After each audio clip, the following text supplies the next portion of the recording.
Écoutez, je ne sais pas si on peut présenter Jean-François Lillers. En tous les cas, tout le monde le connaît dans le monde de la psychiatrie et sans aucun doute au-delà. On va juste saluer quand même sa discrétion, sa modestie toute la journée, puisqu'il est présent avec nous depuis ce matin à 9 heures. Et il nous fait cette amitié de son attention. Et c'est un vrai plaisir. Jean-François Lillers est donc aujourd'hui secrétaire perpétuel de l'Académie nationale de médecine. Et Jean-François Lillers est un psychiatre et qui a exercé dans l'illustre service de la Salpêtrière, donc est bien repéré et bien connu, avec un parcours vraiment d'exception dans le métier. Et bien sûr, ça a été Jean-François le premier président du CNQSP, donc du Collège national pour la qualité des soins en psychiatrie, que l'on a constitué et qui a été des lieux d'échange, des fois de combat, et qui, dont ce travail mené au CNQSP a guidé une grande partie de ce qu'on a pu présenter aujourd'hui et de ce qui est aujourd'hui en train de se développer sur le territoire, sur certains territoires et on espère sur le territoire national. Donc, merci beaucoup Jean-François de nous permettre, donc, par ton érudition, d'avoir la lourde charge d'une forme de synthèse, avant les propos conclusifs de Franck Bellivier, mais d'une forme de synthèse de cette journée. Bon, chacun évaluera, je n'en dis pas plus. Merci beaucoup, cher Maurice. Vous m'entendez? Très bien. Non, je ne t'ai plus, si j'ose dire. Alors, effectivement, avec Maurice, on est des complices depuis près de 20 ans, puisqu'on a lancé à la grande époque la démarche qualité en psychiatrie avec Marie-Christine Hardy-Bellé et le CNQSP, qui, je pense, a ouvert les yeux de beaucoup de psychiatres et de beaucoup de médecins et de nos tutelles sur l'importance de cette démarche et sur les difficultés radicales qu'elle pouvait présenter dans notre discipline d'une très grande complexité. Alors, merci de l'invitation. J'ai effectivement suivi toute la journée. Bravo, ça a été absolument passionnant. Et je suis admiratif de l'engagement, de la créativité pour innover du domaine de la psychiatrie et en santé mentale, et aller vers le patient et faire une offre de soins et une prévention, je dirais 40 ans, presque 50 ans après la création du secteur qui avait été quand même la grande révolution du moment et qui malheureusement s'était peut-être un peu enfoncé après l'enthousiasme des premiers temps. Et ce que je constate, c'est qu'actuellement, on retrouve cet enthousiasme que Paumelle avait initialement insufflé dans la profession pour aller au-devant du malade, pour ouvrir l'asile, pour innover dans les soins ambulatoires. Et je trouve que la période actuelle ressemble beaucoup à ce que ça a été dans les années 70, que j'ai bien connu, puisque j'ai participé à la sectorisation au moment de sa naissance. Alors, j'ai suivi très attentivement cette journée, mais comme quelqu'un qui est à moitié sorti du sérail, puisque secrétaire perpétuel de l'Académie, je m'occupe maintenant beaucoup plus du MCO, du SSR, de la recherche, de l'enseignement, que de la psychiatrie en elle-même, mais mon cœur est resté dedans. Alors, je dirais pour commencer, attention à la floraison des acronymes. C'est effrayant pour quelqu'un qui est un peu sorti d'entendre parler avec un naturel ahurissant du PTSM, du DSPP, du RPS, du SCC, et je vous parlerai toujours tout à l'heure des IPA, puisque l'Académie a participé à la promotion de cette très importante amélioration et transformation du statut des infirmiers pour justement contribuer, comme ils le font, je dirais, sans en avoir les titres depuis très très longtemps, aux soins en psychiatrie.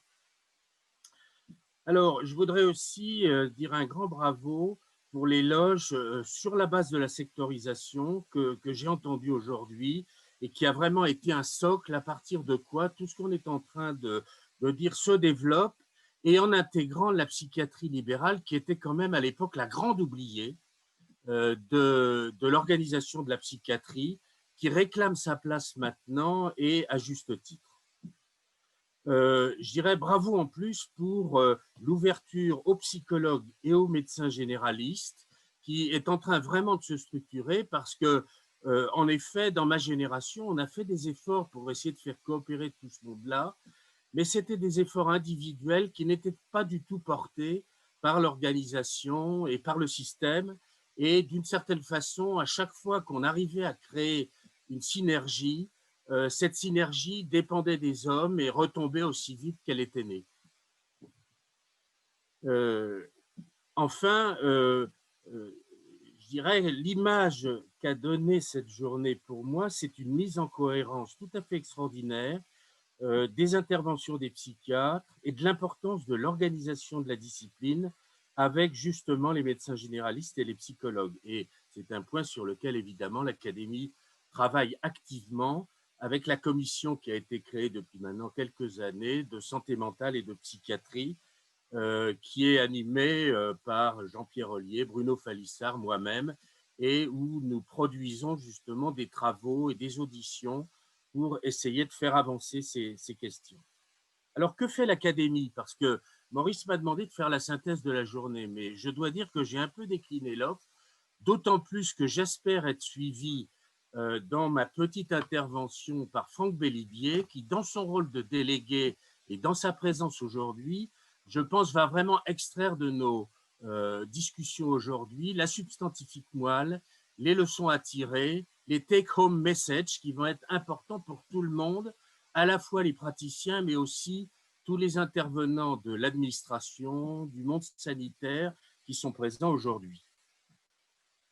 Donc, actuellement, l'Académie, pour l'année 2020, a fêté son bicentenaire, mais comme tout le monde, elle a été fortement impactée par la Covid. Ceci dit, elle n'en est pas morte, malgré la population à risque que représentent les académiciens, car nous avons découvert le télétravail et pendant la Covid, nous avons produit près de 80 communiqués très concrets sur ce qu'il fallait faire, ce qu'il fallait essayer de recommander pour traverser cette pandémie.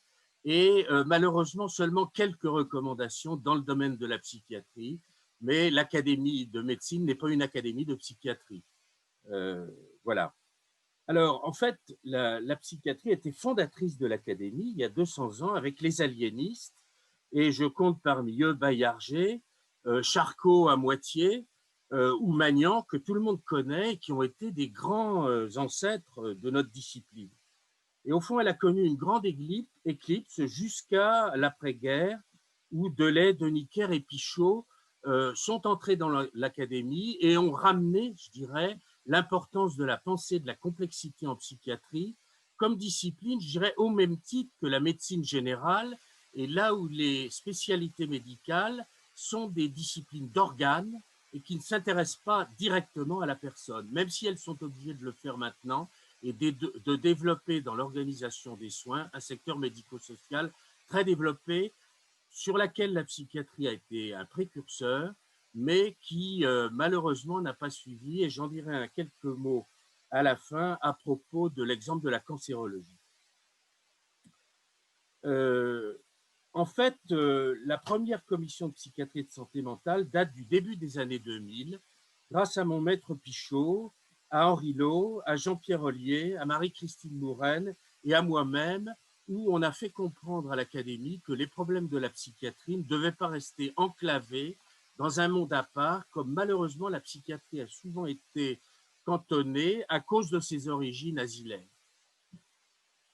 Alors, on a par ailleurs, pour donner quelques dates, fait un rapport sur le statut des psychothérapeutes au début des années 2000, à l'époque où les psychothérapeutes étaient soupçonnés par l'État de dérives sectaires et où, quelque part, on a été à l'origine du statut des psychothérapeutes devenus psychopraticiens, donnant une existence dans le monde de la santé à cette profession.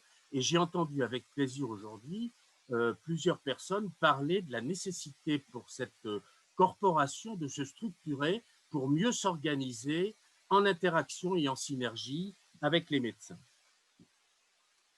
Et puis, de très nombreux travaux, grâce à l'apport de Jean Hadès, de Bruno Falissard, dont les idées décapantes, dont il nous a servi quelques exemples aujourd'hui, sont vraiment magnifiques, ou Catherine Barthélémy et Michel Lejoyer. Alors, ces multiples rapports que nous portons auprès des tutelles, y compris un rapport sur la souffrance des médecins qu'il ne faudrait pas oublier. En effet, nous, médecins, et en particulier dans cette crise, nous sommes soumis à des souffrances supplémentaires, et je pense que ça, c'est un angle mort, je dirais, des réflexions que globalement les populations et l'organisation sanitaire a sur notre profession, et c'est une question à ne pas oublier.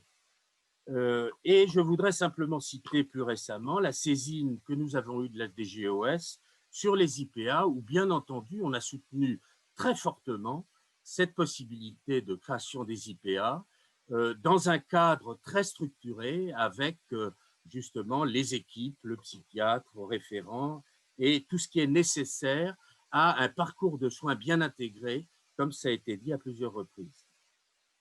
Et puis, la cerise sur le gâteau la plus récente, ça a été en 2019, dans le contexte de la grande misère de la psychiatrie qui apparaissait à tout le monde, le rapport que nous avons fait sur la psychiatrie, que nous avons mis sur le bureau de Marisol Touraine, d'Agnès Buzyn et d'Olivier Véran, avec, je dirais, des recommandations dont j'ai retrouvé aujourd'hui les éléments, non pas que nous les avons soufflés à la profession, mais on s'est fait le porte-parole de ces demandes pressantes de la psychiatrie pour une meilleure organisation, une meilleure structuration. Et je donne une mention spéciale à Monsieur De Vulder sur la grande misère de la profession qui n'est pas assez valorisée au niveau du concours de l'internat et au niveau de ses rémunérations. Et dans ce rapport, nous avons souhaité la création d'un institut pour fédérer la recherche avec une notion top-down, mais aussi bottom-up, comme nous l'a dit l'ami Falissard, parce que tout le monde est indispensable, mais la structure n'existe pas, à la fois pour regrouper toutes les forces et tous les potentiels des sciences biologiques, des sciences du cerveau, des sciences cognitives et bien sûr des sciences humaines et sociales. Et donc, je voudrais insister sur ce point. Je crois que c'est un peu notre cheval de bataille à l'Académie actuellement pour la psychiatrie. Pourquoi? Parce que nous avons compris que la cancérologie, grâce à la création de l'INCa, il y a un nombre vénérable d'années, a pu, grâce à cela, sortir de la stigmatisation où étaient les malades cancéreux, développer des travaux coordonnés où tout le monde a participé. Et je pense que c'est un modèle pour la psychiatrie. Et je voudrais qu'au terme de cette plaidoirie, je sois entendu et j'aimerais que la profession la reprenne à son compte comme une ardente obligation dont j'ai déjà eu l'occasion de parler avec le délégué ministériel qui va prendre la parole après moi. Alors voilà, je voudrais conclure maintenant cette rapide intervention pour dire que l'Académie de médecine est partie prenante des transformations attendues pour la psychiatrie et la santé mentale, pas seulement pour le soin, mais aussi pour le développement de la prévention et le développement du médico-social, qui est quand même quelque chose qui est très souvent oublié par nos organismes sanitaires. Elle essaie de jouer un rôle à son niveau d'interface avec les autorités politiques, sanitaires et professionnelles, mais aussi avec le MCO et le SSR, dont elle doit, je dirais, elle ne doit pas être en reste par rapport à ça. Moi, j'ai fait une carrière au CHU, à l'assistance publique hôpitaux de Paris, et j'ai constaté tous les jours que la psychiatrie était la 10e roue du carrosse et que c'était une variable d'ajustement du MCO et du SSR si on ne sanctuarisait pas les budgets. Et j'ai entendu ce matin mon ami Jean-Pierre Ollier insister sur la nécessité de sanctuariser les budgets de la psychiatrie. L'Académie, elle souhaite poursuivre avec vous évidemment le travail de reconnaissance du domaine de la psychiatrie, que ce soit dans le monde libéral, le monde hospitalier public et privé, et le CHU, où elle doit impérativement se développer, car c'est une discipline sous-développée. Peut-être à cause de sa désorganisation, et je pense que les réflexions sur la réorganisation sont un élément.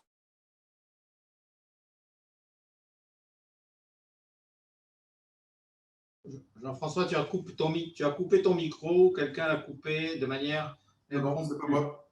Ah. C'est pas moi. Je pense qu'il a coupé. Tu as dû couper le micro. Oui, oui. Je ne sais pas où j'en suis resté, mais c'est mon point conclusif. Je suis très heureux de la présence de Franck Bellivier, dont je connais depuis longtemps les très grandes qualités d'homme, de médecin, de psychiatre et de chercheur et de découvreur, et qui va maintenant réagir à cette journée dans sa peau de délégué ministériel. Et ça a été dit tout à l'heure, c'est quand même une chance pour la psychiatrie d'avoir un délégué ministériel. Je crois que c'est assez unique actuellement, et je pense qu'il faut que toute la profession le soutienne à fond. Il faut le porter avec nous, et il portera la parole des exigences légitimes de notre profession. Voilà, et je vous remercie de votre attention. Merci Maurice. Écoutez, je n'ai pas vu le temps passer. D'abord, avant d'en venir à la conclusion, et ça va être difficile en un quart d'heure de résumer près de 8 pages de notes que j'ai prises tout au long de cette journée. Et je voudrais d'abord remercier Jean-François Lillers pour ses encouragements. La bonne nouvelle, c'est qu'à l'évidence, les enjeux de la coordination sont largement partagés, et je pense que c'est une première conclusion que l'on peut faire de cette journée. J'ai considérablement appris, et je reviendrai dans ma conclusion. Je trouve qu'on a eu un panorama de ces différentes initiatives, de ces différents outils qui visent et qui ont illustré l'immense diversité des moyens qu'il y a de réaliser cette intégration des professionnels, des acteurs, au service de la construction de ces parcours. Alors la journée a commencé par un passage en revue des projets territoriaux de santé mentale, qui sont un de ces outils, et de manière très convaincante, Michel Laforcade a rappelé combien il était finalement le creuset pour faire converger une très grande créativité de ce champ, celui de la santé mentale et de la psychiatrie, mais également enrichi par d'autres contributions, et en particulier les articulations avec la médecine générale, et ça a été bien illustré aujourd'hui, constituent un élément, une pièce maîtresse de la construction de ces parcours. Je retiens de l'intervention de Michel Laforcade finalement le principal enjeu de cette démarche d'intégration, qui est de lutter efficacement contre la rupture de parcours génératrice de difficultés, voire de drames.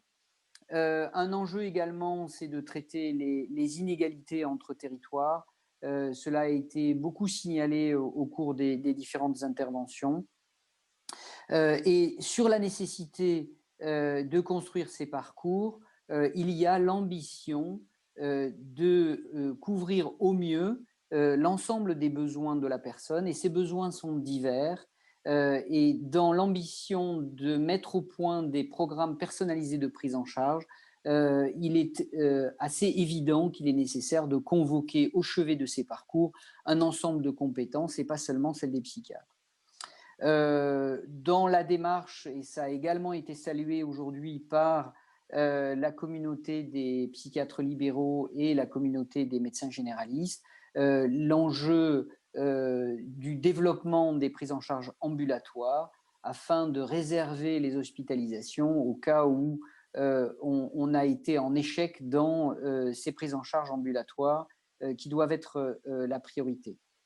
Je retiens aussi, et on n'en a pas beaucoup reparlé avec lui, mais je voudrais insister sur ce point qui me tient particulièrement à cœur au moment où on met en place des réformes, c'est celui du suivi de l'action et du suivi de la mise en œuvre, car les outils que l'on met en place et ces réorganisations territoriales devront faire l'objet d'un suivi à la fois du déploiement, mais également de l'efficacité de ces dispositifs mis en place. Et c'est un engagement que je prends ici au nom de la délégation de mettre au point, et d'ailleurs nous avons commencé à travailler à la mise au point de ces indicateurs qui permettront de caractériser le déploiement et l'efficacité de l'action. Alors on a parlé d'autres dispositifs. qui vise à intégrer l'ensemble des ressources au niveau d'un territoire, les CPTS, les URPS, et puis trois très belles illustrations de DSPP, celui des Yvelines Sud, de la Haute-Garonne et de Tours. Et puis, j'y reviendrai sur le dispositif des Yvelines Sud qui me paraît particulièrement inspirant sur la mobilisation des ressources des psychologues.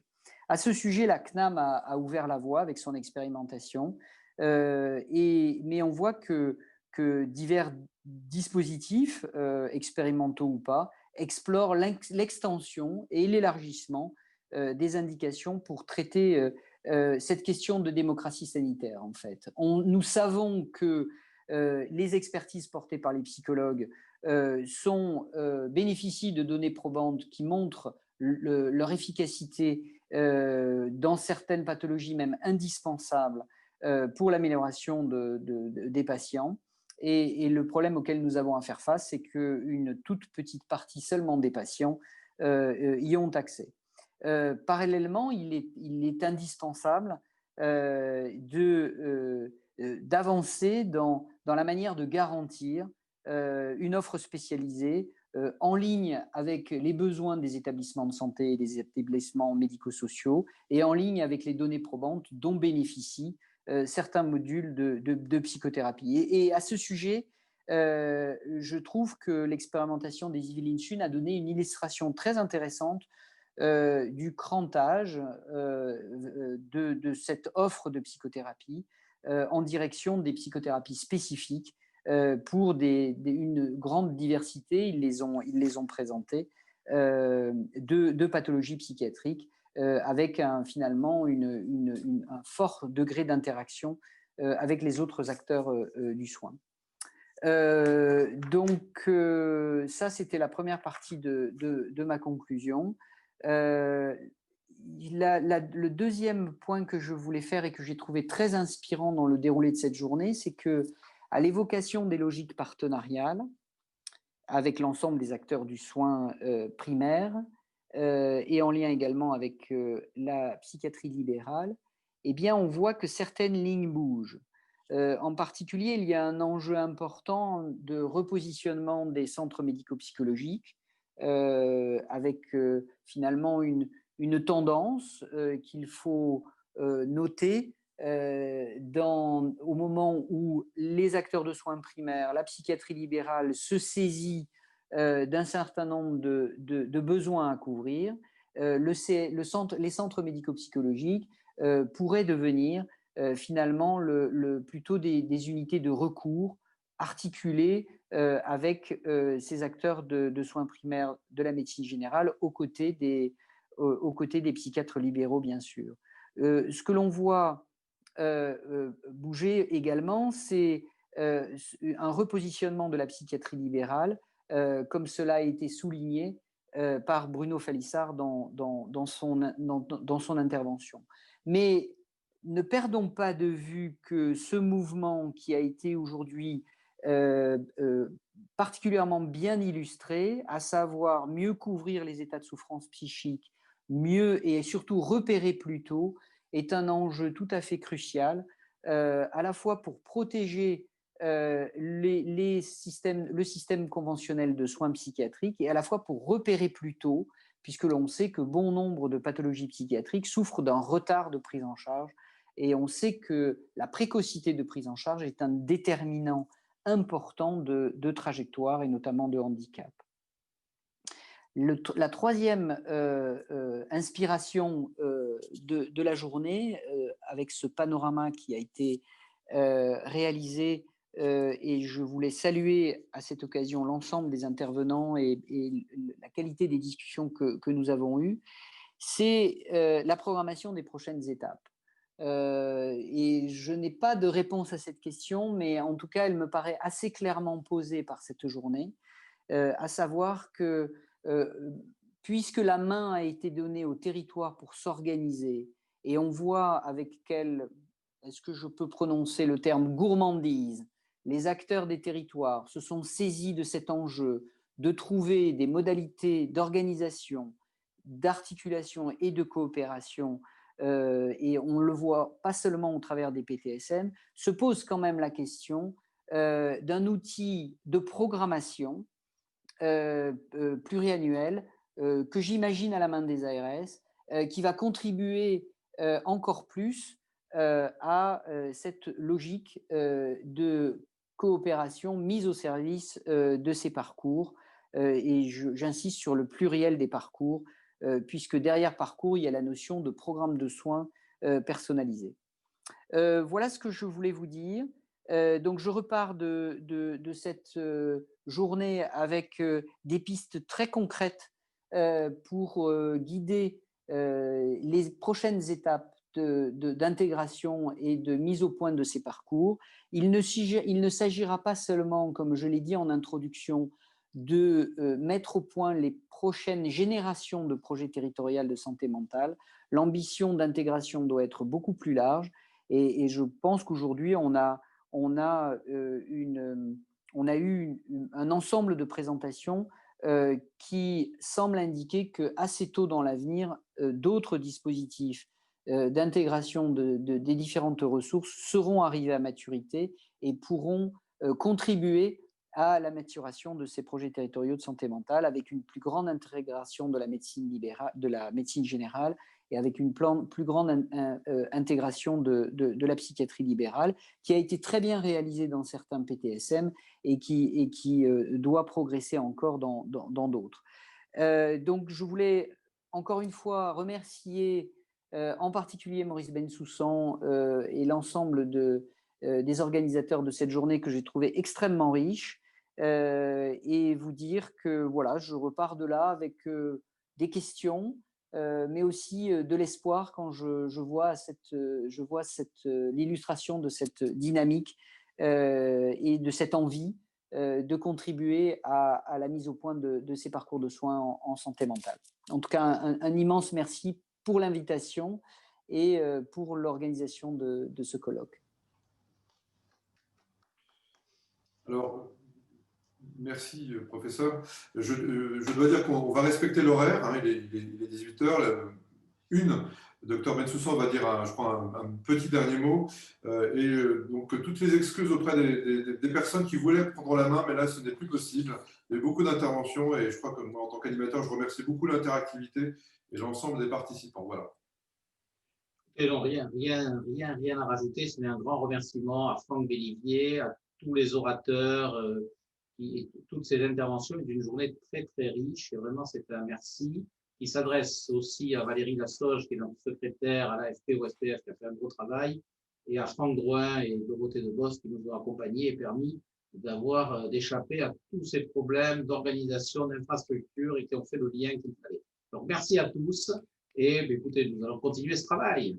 Au revoir.